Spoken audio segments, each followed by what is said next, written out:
Good morning. Welcome to Wake, Bake, and Read the Paper. So let's start with the first headline of the day. Oklahoma City police fatally shoot man trying to burn himself. They killed him, and he was trying to burn himself, and I'm thinking from like a taxpayer's perspective, right? It'd be a lot easier to just fucking shovel up his ashes and move it on. You know, when you shoot him, now you're going to have a fucking autopsy. And it's very expensive to the taxpayers. So they made the wrong decision there, I would say. The guy's name was Dustin Pigeon. What the fuck? No wonder why he wanted to set himself on fire. He put lighter fluid on himself. He doesn't have any gas stations nearby. He tried to light himself with a lighter, which was apparently low on fuel. It must have been a Bic or something. But the next headline, Trump's great relationship with homicidal leader.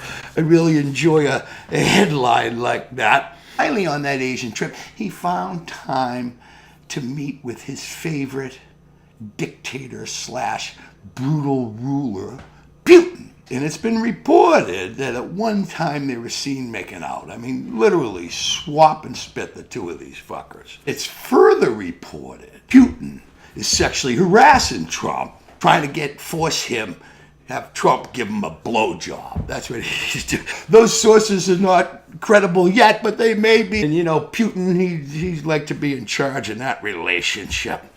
All right, what do we got next? Here's the headline. Ohio calls off execution after failing to find a vein of inmate.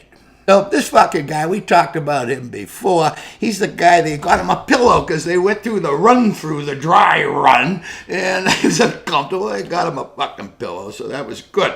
So anyway, they strapped this motherfucker down, and they can't find any veins. And I'm thinking, instead of executing this motherfucker, why don't they just donate his body to science, right? How the fuck he's operating without any veins is just beyond me. It's like a medical miracle or some damn thing. His next execution date is June 5th, 2019. 2 fucking years they're gonna execute him. Who is it? Fucking line to get in? Oh, when can we schedule him next? 2019, okay? Go ahead, check that fucking date. Who the hell knows what's going on anymore? So we're gonna finish up. I got one last item in here. This is also an opinion. It says, President's judicial picks reflect a racially biased agenda. So get a load of this. Since Trump's been president, there have been 58 people nominated to fill the federal judgeships. These are all lifetime judgeships. Once that motherfucker gets in, you cannot get his ass out. He could say stupid shit like Ray Moore. There's 58 of them. These guys have all been passed through.